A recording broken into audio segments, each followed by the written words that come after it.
ফাতেমা বলে, স্বামী গো, আমি মরে যাওয়ার পর আমার লাশটা খাটনিতে তুলবেন না, কারণ আমি ফাতেমা হিসাব করে দেখেছি আমার খাটনি কান্দে নিবার গেলে 4 জন পুরুষ লাগবে। ধরে কোন কয়জন? আপনারা খাটনি দেওয়ার সময় দেখেননি কয়জন পুরুষ নেয়? ফাতেমা বলতে হিসাব করে দেখলাম 4 জন পুরুষ কান্দে নেওয়ার মতন দুনিয়াতে আমার নাই। আমার বাবা যদি জীবিত থাকতো, মরা মেয়ের লাশের খাটনি বাবা কান্দে নিবার পারত। আমার হাসান হোসেন যদি বড় হইতো, মায়ের লাশের খাটনি কান্দে নিবার পারত। কিন্তু 6 মাস আগে আমার বাবা দুনিয়া থেকে বিদায় নিয়েছে। আমার হাসান হোসেন এত ছোট, মায়ের লাশের খাটনি কান্দে নিবার পারবে না। ও স্বামী, আপনি শুধু আমাকে কান্দে করে ওই জান্নাতুল বাকির পূর্ব কোণায় সবুজ রঙের একটা বাতি জ্বলবে, ওই বাতি বরাবর আমাকে দাফন করবেন। আপনি যদি আমাকে দাফন করতে কষ্ট পান, আমার কবর খুঁড়তে যদি আপনার কষ্ট হয়, তাহলে আপনার একান্ত বন্ধুকে বলবেন সে যেন গোপনে ফাতেমার কবরটা খনন করে দেয়। দুনিয়ার কোনো মানুষ যেন ফাতেমার কবরের খবর না পায়। হযরত আলী কাঁদতে কাঁদতে আবু যর গিফারের জানলার কাছে, আলীর বন্ধু হচ্ছেন আবু যর, ওই জানলার কাছে ছোট বাচ্চার মতন ফোঁপায় ফোঁপায় কাঁদতেছে। আবু যর গিফারি চমকে গেল, এই গভীর রাত্রে আমার জানলার কাছে কে কান্দে? দরজা খুলে বাইরে এসে দেখি পৃথিবীর শ্রেষ্ঠ বীর হযরত আলী ছোট বাচ্চার মতন কাঁদতেছে। আবু যর গিফার বলে, আলী ভাই, জীবনে কত যুদ্ধ গেলাম আপনার সঙ্গে, কোনো যুদ্ধে আপনাকে পরাজিত হয়ে কাঁদতে দেখি নাই। হযরত আলী কোনো যুদ্ধে পরাজিত হয়নি, ধরে কোন কি হয় নাই, কিন্তু আজকে আমার জানলার কাছে এমন করে কেন কাঁদতেছেন? আপনার জীবনে এমন কি যুদ্ধ, যেই যুদ্ধ পরাজিত সৈনিকের মতন আপনি কাঁদেন? আলী বলতেছেন, আবু যর, জান্নাতুল বাকির পূর্ব কোণায় গিয়ে একটা কবর কর। আবু যর গিফারি বলে, আলী ভাই, এখন পর্যন্ত দুনিয়ার কেউ মৃত্যুবরণ করে নাই, মানুষ না মরলে কেন কবর খুঁড়ব? আর দিনের বেলা কি কবর খোঁড়া যাবে না? রাতের বেলা কেন কবর খুঁড়ব? আলী বলতেছে, আবু যর, একজন পর্দানিশী গভীর রাত্রে দুনিয়া থেকে বিদায় নিবে, সেই পর্দানিশী ওসিয়ত করেছে এই রাতের বেলায় তাকে দাফন করা লাগবে। আবু যর গিফার বলে, আলী রে, সেই পর্দানিশী কে, তার কি নাম তোমার মুখস্থ নাই?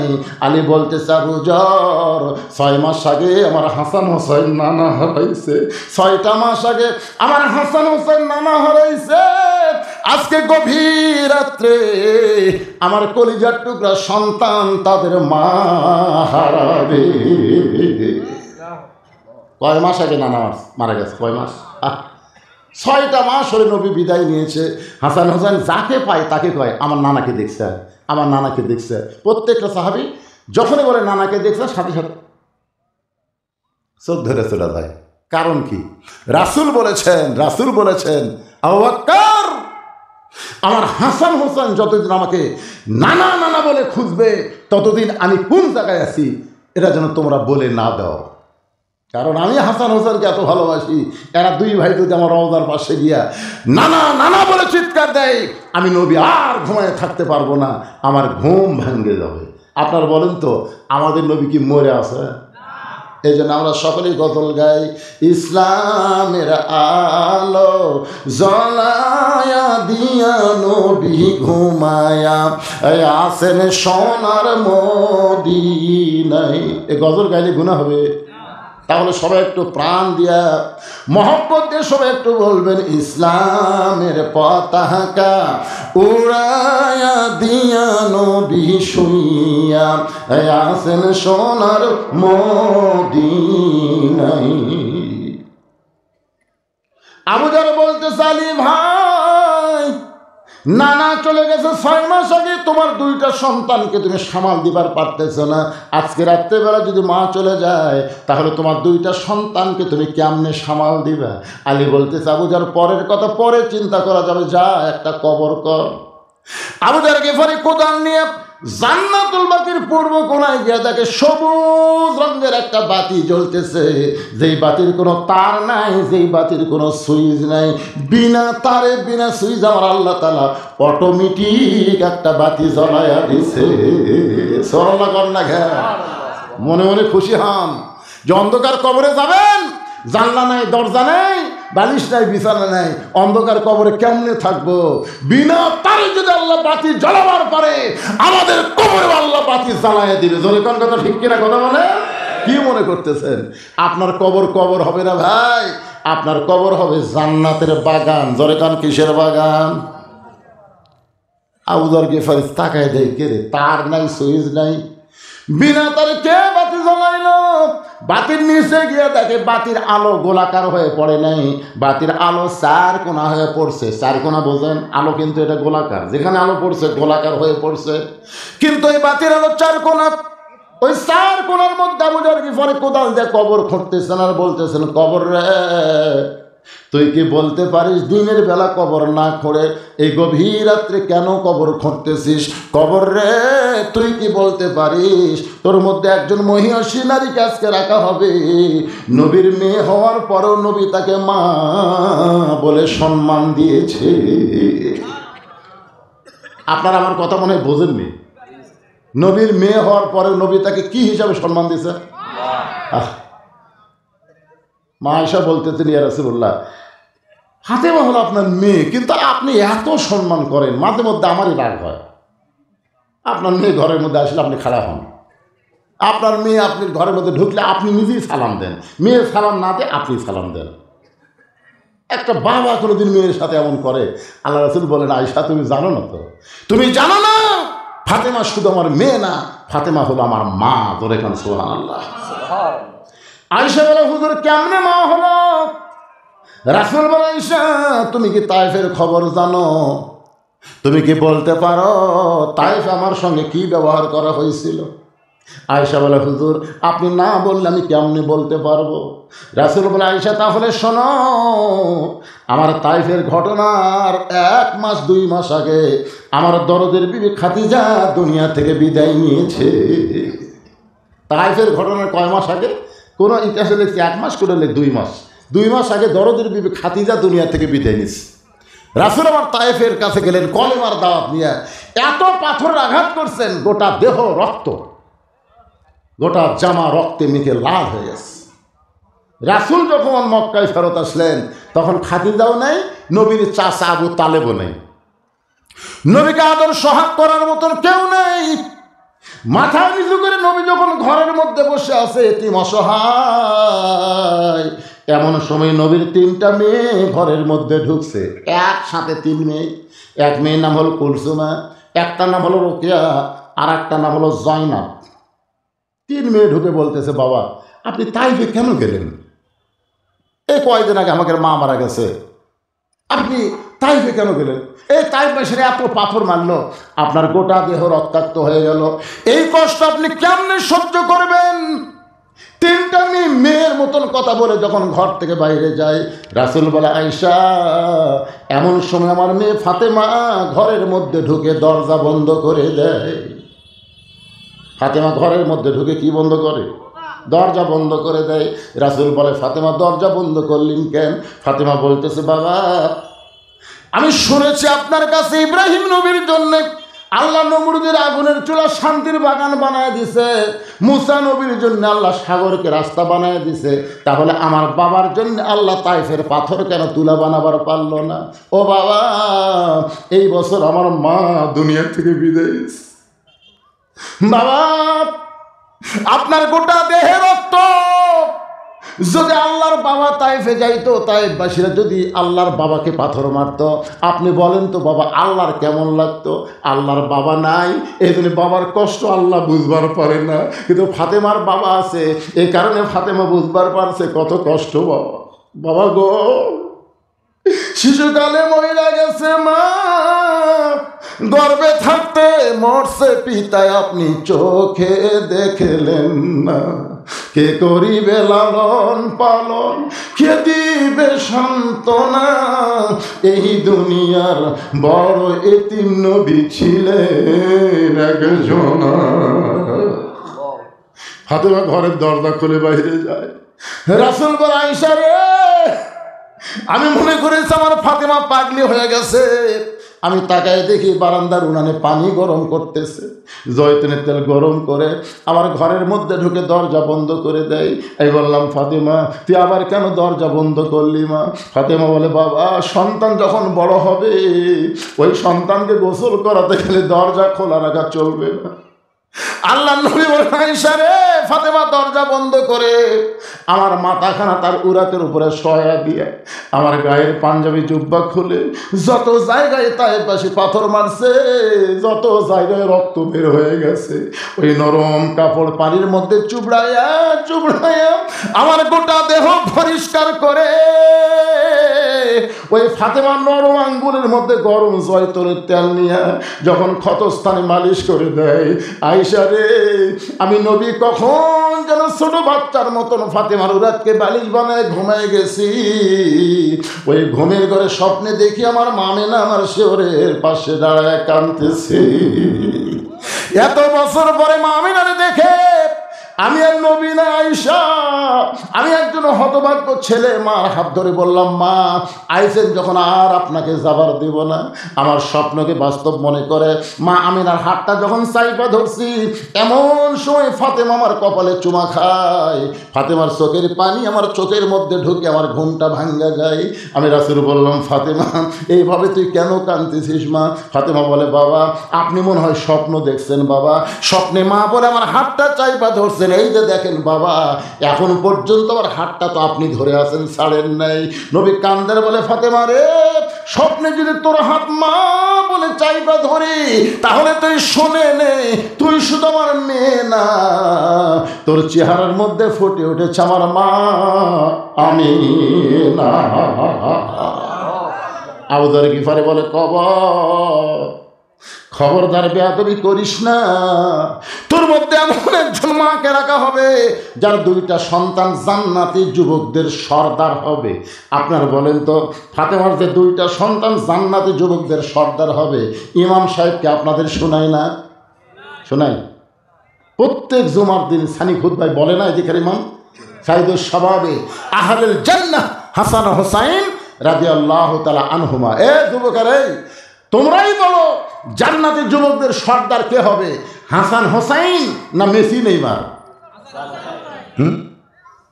আজকে অধিকাংশ যুবকেরা রাত 3টা পর্যন্ত মেসির খেলা দেখে, আর সালাত খায়রুন নাম শোনার সাথে সাথে ওই আর চেতন নেই। মসজিদের কালেকশন, মসজিদের উন্নয়ন, 2-4টা বুড়া মানুষ মসজিদে গিয়ে নামাজ পড়লে হবে না, যুবকদেরকে নামাজে হওয়া লাগবে। ধরে কথা ঠিক কথা বলে, কারণ একমাত্র নামাজই পারে, একমাত্র নামাজ। ইন্না সলাতা তানহানিল ফাহশাই ওয়াল মুনকার, একমাত্র নামাজই পারে মানুষকে যাবতীয় খারাপি থেকে বাঁচাই দিতে। আপনারা বলেন তো, বুড়ার হাতে মোবাইল না যুবকের হাতে মোবাইল? এখন এই যুবকেরা রাত্রে মনে করতেছে বাপ ঘুমাচ্ছে, মা ঘুমাচ্ছে, জানলা দরজা বন্ধ করে এখন কম্বল, শীতের দিন কম্বলের তলে নিয়ে অশ্লীল ভিডিও দেখতেছে। কি ঘুমাইছে? এ ঘুমায়নি, আর করা ওই তো বাপ ঘুমাছে, মা ঘুমাছে, জানলা বন্ধ, দরজা বন্ধ, কে দেখবি রে? আর যদি 5 ওয়াক্ত নামাজে হয়, আপনারা বলেন তো 5 ওয়াক্ত নামাজ পড়ে এই ছেলে কোনোদিন মেসি নেইমারের সাপোর্টার আছে?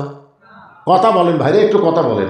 আপনার এলাকার 5 ওয়াক্ত নামাজ পড়ে এরকম কোনো ছেলের গায়ে আর্জেন্টিনার জার্সি দেখছেন? না। এদের শালারা খালি ফুসকা মারে, জুমার দিনে শেষে আগে দেয়, ওই শালারাই গাওয়ার দেয়। ফুসকে ফুসকে ফাওয়াইলুল মুসাল্লিন, এরা কিন্তু নামাজে না, এরা আল্লাহর সাথে ঠাট্টা কেন। জুমার দিনে সবার আগে আসবি, সবার শেষে আসবি, সবার আগে বেরিয়ে দিবি। আপনাদের মসজিদের খবর কি? কার জন্য মসজিদ করবেন? 5 ওয়াক্তের জন্য না জুম্মার জন্য? আগে সিদ্ধান্ত নেন। জুম্মার নামাজ আল্লাহ নবীকে আরশে দেয়নি, জুম্মার নামাজ মদিনা রাষ্ট্র হওয়ার পরে আল্লাহ নবীকে দিয়েছে। আর 5 ওয়াক্ত নামাজ লাইলাতুল মিরাজে আল্লাহ নবীকে আরশে দিয়েছে। ধরে কর সুবহানাল্লাহ। আপনারা বলেন, আরশে যে জিনিসটা দিল তার দাম কম না বেশি? এই জন্য বলা হয়েছে মান তারাকা সালাতু মুতাম্মিদান ফাকাত কাফারা। সাহাবারা বললে, হুজুর এটা কোন নামাজ? রাসূল বললেন, এটা 5 ওয়াক্ত নামাজের 1 ওয়াক্ত নামাজ কেউ যদি বাদ দেয় আল্লাহর সাথে সে কুফরি করলো। বাইনাল আবদি ওয়াল কুফরি তারকুস সালাত, বান্দার কাফেরের মধ্যে পৃথক করার জিনিসটার নামই হলো নামাজ। যে নামাজ পড়ে সে আল্লাহর বান্দা, যে নামাজ পড়বে না সে হলো কাফের। মসজিদের উন্নয়ন মানে কি? মসজিদ দোতলা করা? মসজিদের উন্নয়ন হলো মসজিদের আশেপাশে সমস্ত যুবককে 5 ওয়াক্ত নামাজ মসজিদে আদায় করা। মসজিদে যদি 5 ওয়াক্ত নামাজ আদায় হয়, মসজিদ কিভাবে করা লাগবে এর জন্য ভিক্ষা করা লাগবে না। প্রত্যেকটা মুসল্লি বাড়ি করার আগে মসজিদ তৈরি করবে। জোরে কোন কথা ঠিক কিনা? আপনারা জানেন পাকিস্তানের শহীদ আফ্রিদি পাকিস্তানের ওই আগে 19টা মসজিদ করছে, 19টা মসজিদ আগে বানাচ্ছে, তারপরে নিজের বাড়ি করছে। আল্লাহর ঘরের গুরুত্ব বেশি না আমার পায়খানার গুরুত্ব বেশি? তোমার পায়খানা টাইল দিয়ে কি সুন্দর করে বানালে। মসজিদের জন্য টাকা চাইলে এলাকার একটাও নেই, সব বাইরের লোকের আসে। এখন যে টাকা দিছে চাদরের মধ্যে 2টা শর্ট কিনা ছাড়া মসজিদ করে ফেলবে। এখন শীত আসতেছে, কার্পেট কেনা লাগবে। আপনার যে টাকা দিয়েছে 2টা কার্পেট হবে, মসজিদ ভাঙলে বিপদ পড়বে। এই জন্য 5 ওয়াক্ত নামাজের আগে মুসল্লি তৈরি করেন। মসজিদ হবি না, মসজিদের বাপ হবি। এটা কি বাপ? আচ্ছা, ইমাম সাহেব চলে গেছে। আরে এই মসজিদের ইমাম সাহেব চলে গেছে, তার রুহের মাগফিরাতে তার মেয়ে 2000 টাকা দিয়ে দোয়া আছে। আমরা দোয়া করি আল্লাহ মরহুম ইমাম সাহেবকে তার মকামকে জান্নাতের উচ্চ মাকাম দান করুক। জোরে কোন আমিন। সবাই বলে বিরক্ত হচ্ছেন আপনারা? কিছু লোক উঠে গেছিল, আবার দূর করে চলে আসতেছে। না না, সারা রাত কমকে পাওয়া মনে একটু কষ্ট লাগছে, এই জন্যই বললাম। বেকার হলেন আমার মায়েরা বোনেরা যারা পর্দার অন্তরে শোনেন, ইসলামের একজন কর্মী কারে কয় মেয়েটা যদি নারী হয় একটু মনোযোগ দিয়ে শোনেন। আবু যর গিফারি বলতেছে, খবরদার বেয়াদবি করবি না, তোর মধ্যে এমন একজন বিবিকে রাখা হবে যার স্বামী হল আসাদুল্লাহিল গালিব।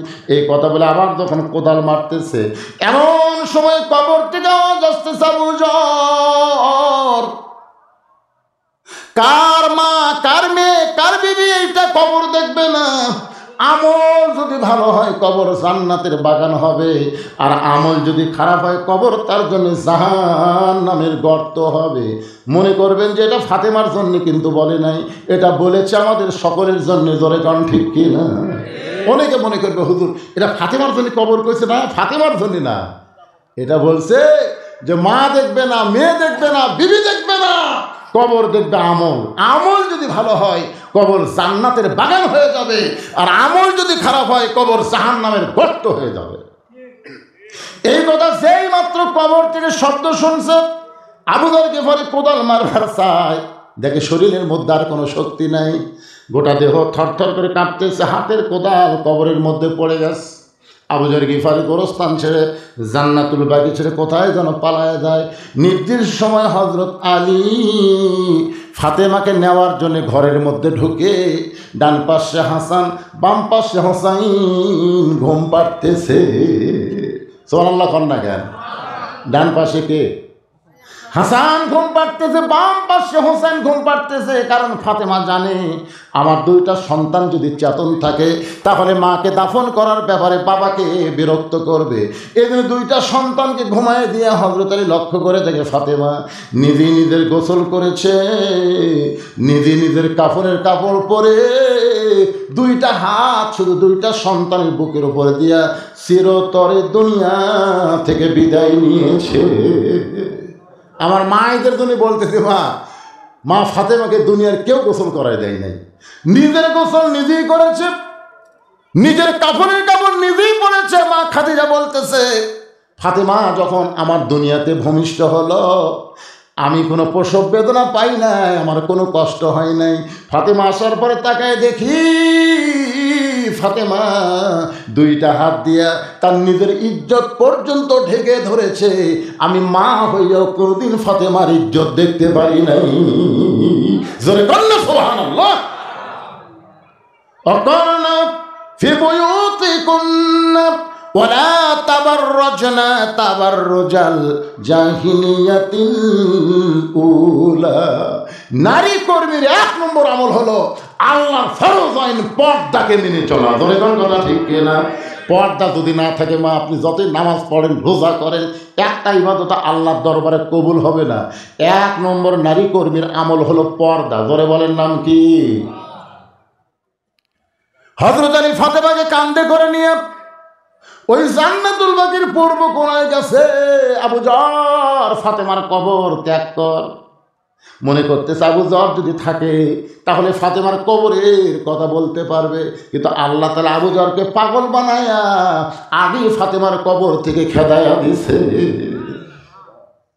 নিজের হাতে হযরত আলী ফাতেমাকে দাফন করে গভীর রাতে আল্লাহকে বলতেছে, আল্লাহ আমার বিবি ফাতেমা, আল্লাহ তোমার 1 নম্বর কর্মী ছিল, তোমার পর্দাকে এমনভাবে গ্রহণ করেছিল, আমি স্বামীর কাছে চাইছে গভীর রাত্রে তাকে দাফন করলাম। আল্লাহ শুধু পর্দার জন্যে সে জানা জ্বালাই নাই, পর্দার জন্য খাটনিতে চলে নাই, আমি স্বামী হইয়া তার জন্য দোয়া করি, আল্লাহ গো ইসলামের 1 নম্বর নারী কর্মীরে তুমি কবুল করে নাও।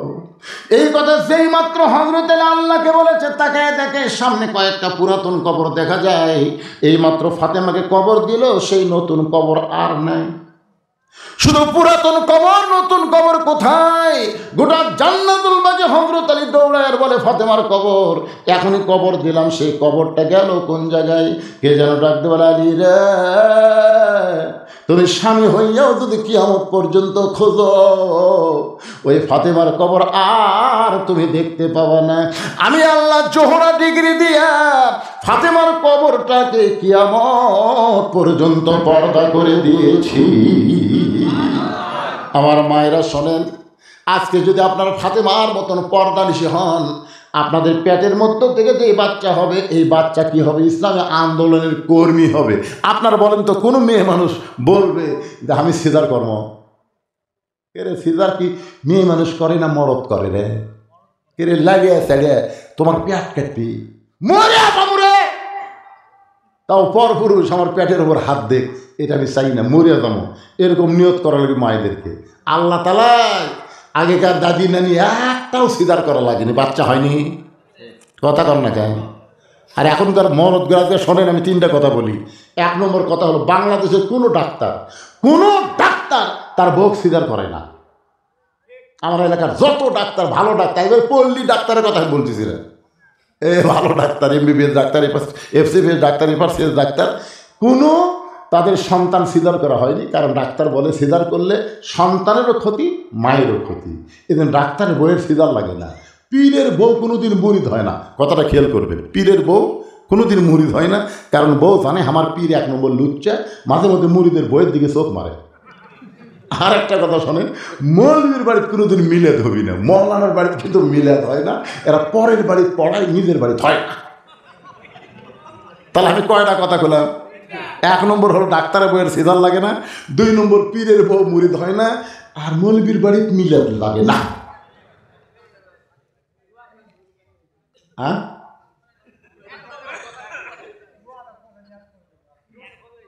না ঠিক আছে, আপনার বলেন তো, সর্বপ্রথম আমাদের নবীর হাতে কে ঈমান গ্রহণ করছে? খাদিজা নবীর কে হয়? চিন্তা করছে? পীরের হাতে বউ মুরিদ হয় না, আর নবীর হাতে সর্বপ্রথম বউ কলমা পড়ল। এই জন্য পীর ধরবেন না নবী ধরবেন? পীরের মধ্যে গোজামিল আছে ভাই, কিন্তু নবীর মধ্যে কোনো গোজামিল নাই। এই জন্য আল্লাহ বলেছেন আতিউল্লাহ আতিউর রাসূল। আল্লাহকে যদি পাইতে চাও, নবী ছাড়া পাওয়ার কোনো রাস্তা নাই। জোরে কোন কথা ঠিক কিনা? দেখেন আয়াতটা খেয়াল করেন, ও আতিউ উলিল আমরি মিনকুম, তা কিন্তু আল্লাহ বলেনি। আল্লাহ বলেছে আতিউল্লাহ আতিউর রাসূল, এরপর আল্লাহ বলেছেন উলিল আমরি মিনকুম, অউলিল আমরি মিনকুম। আল্লাহ আনুগত্য করো, নবীর অনুসরণ করো, আর তোমাদের আমিরকে মানো কতক্ষণ? যতক্ষণ তোমাদের আমির নেতা পীর নবীর তরিকার মধ্যে থাকবে। নবীর তরিকা বাদ দেয় পীর যদি আলাদা তরিকা বানায়, তাহলে বুঝবে ওটা ভণ্ড। জোরে কেন? ওটা কি? আরো জোরে জোরসে বলুন। আপনারা ইমামকে কতক্ষণ মানবেন? ইমাম যতক্ষণ নবীর তরিকা মোতাবেক নামাজ পড়ায়। ইমাম যদি 4 রাকাত 3 রাকাত করে মানবেন? পীরকে কতক্ষণ মানবেন? পীর যতক্ষণ নবীর তরিকার মধ্যে আছে। নবীর তরিকা বাদ দেয় আলাদা তরিকা বানাচ্ছে। আর দয়াল বাবার দরবারেতে কেউ ফিরে না খালি হাতে, মানবেন? আর নবীর তরিকা মোতাবেক যদি জিকির করে, তাহলে কি বলা লাগবে? আমার দয়ার আল্লাহর দরবারেতে কেউ ফিরে না খালি হাতে, আল্লাহ আল্লাহ আল্লাহ। কোনটা করবেন, বাবা না আল্লাহ? আমাদের বাংলাদেশে এই বাবারা ইসলামী আন্দোলনের বিরোধী, ধরে কোন কথা ঠিক কিনা? সর্বশেষ কথা, ইন্না লিল্লাহি ওয়া ইন্না ইলাইহি রাজিউন। সবচাইতে বড় বিপদ, এই কোরআনের আইন বাংলাদেশে চালু হোক, এটা 3 শ্রেণীর লোক বিরুদ্ধচারণ করবে। কয় শ্রেণীর? এরা চাবে না, এরা কোনো সময় চাবে না যে বাংলাদেশে আল্লাহর কোরআন দিয়ে চলুক। আপনার দেখেন তো আপনার এলাকাতে 3 শ্রেণী আছে কিনা। এক নম্বর হলো ফেরাউনি গোষ্ঠী। আবু জেহেলের শাসন যারা চায়, তারা কোরআনের শাসন কোনোদিনও চাবে না। ধরে কোন কথা ঠিক কিনা? এখন আপনারা দেখেন তো এরকম কেউ আছে কিনা। 2 নম্বর হলো পুঁজিপতি, যারা সুদ খায়, সুদ ভিত্তিক সমাজ চায়, তারা কোনোদিন জাকাত ভিত্তিক সমাজের পক্ষে থাকবে না। ধরে কোন ঠিক কিনা? কোরআনের আইন চালু হলে সুদকে কবর দেওয়া হবে, জাকাত দিয়ে অর্থনীতি চলবে। ধরে কোন কথা ঠিক কথা বলেন ভাই? তাহলে কয়টা গেল? আর একটা হলো ধর্ম নিয়ে যারা ব্যবসা করতেছে। বাবার দরবার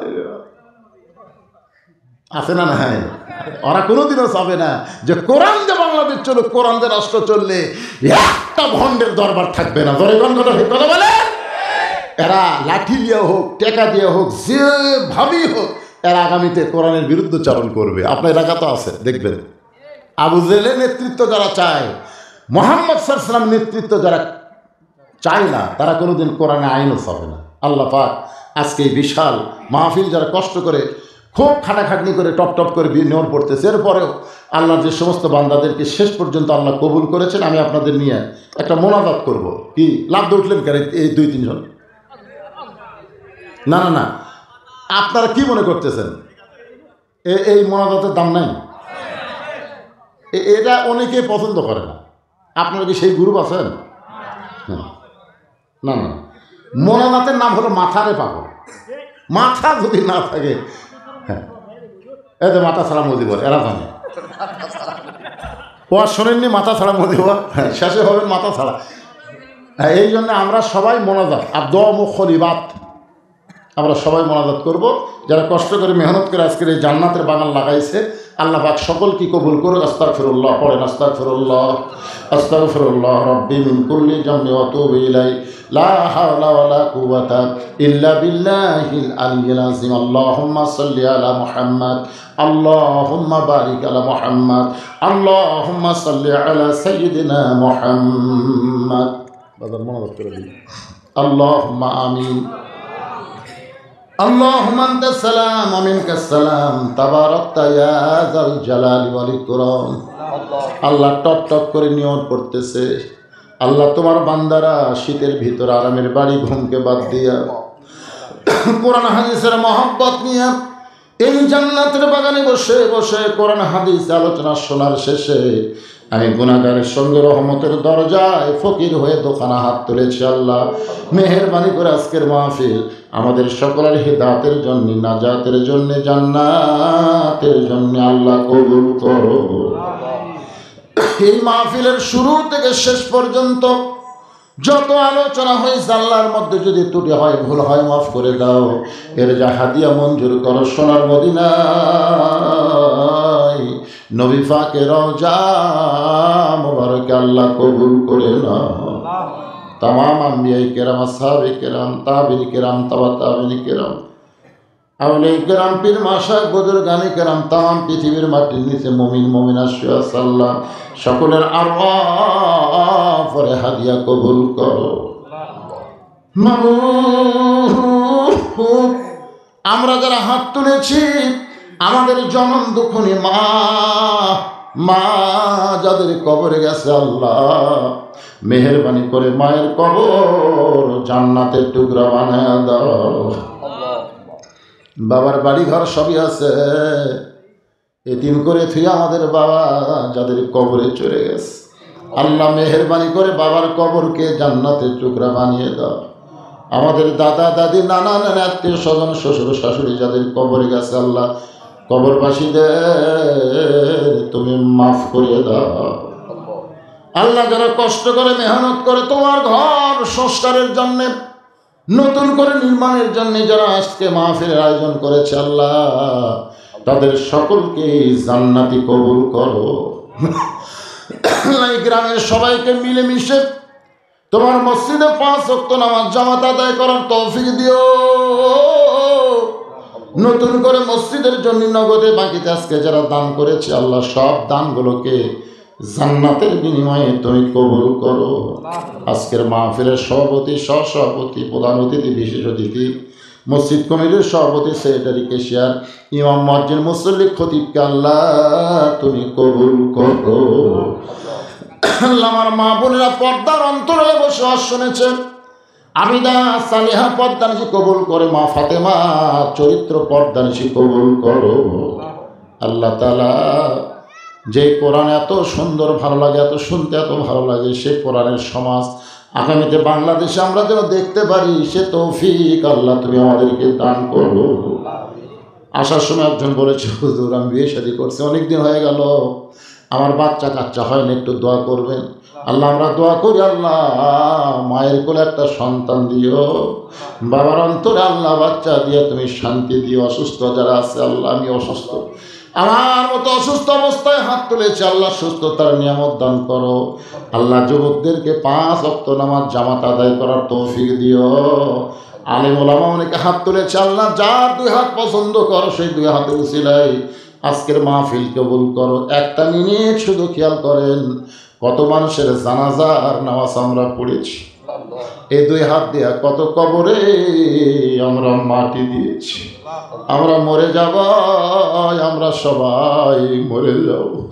যেদিন আমাদের মৃত্যু হবে, দিনটা যেন জুমার দিন হয়, মাসটা যেন রমজান মাস হয়, ইমানের সাথে ইজ্জতের সাথে দুনিয়া থেকে বিদায় নেওয়ার সময় আমাদের জবানে তুমি জারি করে দিও, লা ইলাহা ইল্লাল্লাহু মুহাম্মাদুর রাসূলুল্লাহ সাল্লাল্লাহু আলাইহি ওয়াসাল্লাম। আসসালামু আলাইকুম ওয়া রাহমাতুল্লাহি ওয়া বারাকাতুহু।